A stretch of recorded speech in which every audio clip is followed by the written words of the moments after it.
If Grant's overall plan for victory was to work, the Army had to remain on the move. For the first time, all Union armies operated as a cohesive unit in order to crush Lee and to break his will to fight. The main road south was the Brock Road, and Governor Warren's 5th Corps was in the lead. Around midnight, they came to an obscure crossroads where Todd's Tavern had been. There, they ran into an insane traffic tie-up with Sheridan's cavalry, which was retracing its steps after getting lost. It would be one of the most costly traffic jams in history. As the men in blue tried to sort themselves out, General Lee's nephew, Fitzhugh Lee, marched along a few miles in front of Governor Warren's corps on the same road. General George Anderson was also on the move through the countryside along a parallel course. Lee had dispatched him to Spotsylvania on the chance that Grant might proceed south rather than retreat. The march to Spotsylvania became a foot race, with Fitzhugh Lee the winner. He took position on a rise about 3 miles from the courthouse overlooking Brock Road, a place called Laurel Hill. Just after daylight, he sent word to Anderson to join him immediately. The Federal Army was near, and he could not hold the line without reinforcements. Hours before, the Union troops had joyously pressed forward, buoyed by the prospect of drawing Lee out into the open for one decisive and final battle. Now, in despair, these tired troops arrived to see Confederate reinforcements taking positions on Laurel Hill. Warren did not realize that the additional troops were infantry. He wrongly assumed that only Fitzhugh Lee's cavalry faced him. He impulsively ordered John Robinson's 2nd Division of 5th Corps to attack the line. Robinson requested time to organize his men, but Warren's impatience ruled the day. The Federal Army charged the Confederate position over open ground, marred with gullies. They made no progress and reeled back in confusion. Warren, however, seemed not to notice the futility of their attack. He had one objective: to get to Spotsylvania. He urged his men forward, exhorting them to clear the road, but they could not. The fighting was close and intense. Hand to hand they grappled. It appeared that they might take the Confederate position. But disorganization doomed their effort. If there was a battle plan, it was all too clear that no one was following it. By early afternoon, both sides were spent. The wounded and dying littered the battlefield. General Warren dispatched a message to Meade. I've done my best. I can't attack again with the force I have. My staff is tired. I'm out of ammunition.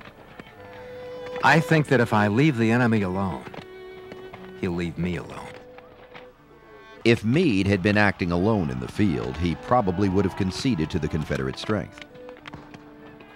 Even though the Army of the Potomac was under Meade's command, it was apparent that its direction was coming from Grant. He did not give in so easily. As the Confederate line expanded throughout the afternoon, Grant anxiously planned the next assault. 5th Corps would never be able to launch another attack alone, so he sent John Sedgwick's 6th Corps as reinforcements. He hoped the combined strength of the two groups would be sufficient to break the Confederate line. It was not. The battle raged for 9 hours, but the rebels held their ground. Exhausted, and for the moment defeated, the Union Army withdrew well to the rear of where they started. More than 1,700 men of the Army of the Potomac died at Laurel Hill.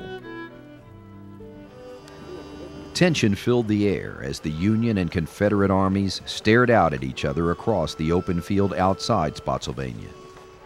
Each fortified its position. Each waited for the other to make the first move. For a day, all was quiet. The Mule's Shoe was the weakest point in the Confederate line, vulnerable from the point and two sides. On the night of May 11th, it was made even weaker by the removal of the artillery that bolstered its strength. On May 12th, 19,000 Union troops assembled to assault the salient. But even as Brigadier Francis C. Barlow of Winfield S. Hancock's 2nd Corps marched into position and readied his men for the first charge against the shoulder-high Confederate breastworks, he was uncertain of his target. His scouts were lost, and he had no map. He did not even know how many Confederates awaited his arrival. On the other side of the line, the legendary Stonewall Brigade peered across the open field below their position. They had heard their foe approach in the early morning silence. The scattered clicks of guns preparing to fire eerily pierced the quiet. Union troops rose out of the fog and mist, storming across the field toward the Confederate position, many certain that it would be their last heroic effort in this life. With a confidence born of many battles, the Stonewall Brigade pulled their triggers and waited for their foes to fall. But nothing happened. The Confederate powder was wet, and their guns would not fire. Barlow's men penetrated the salient at the tip. They broke through just as Upton had done 2 days earlier. In the close fighting, they lunged at their enemy with bayonets and wielded guns like clubs. Normally civilized men turned into fiends. The Jackson Brigade, just as its commander, ceased to exist. Confederate casualties and prisoners of war mounted, but the initial success soon gave way to the chaos of horror and death. Commanding officers lost control of their troops. They were unable to rally them into cohesive fighting units. Reinforcements only added to the disorganization. Fresh Confederate brigades moved forward brandishing pistols, rifles, bayonets, and swords. Their resolve stemmed the Federal tide.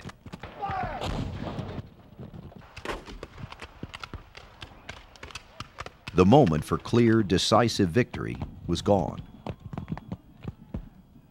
All that the Union held of the Confederate salient by 9 o'clock in the morning was 200 yards. But the taste of blood had fueled a mighty appetite for death on both sides. These were no longer men fighting, but monsters, bloodthirsty, vengeful, and determined. Neither side was willing to concede.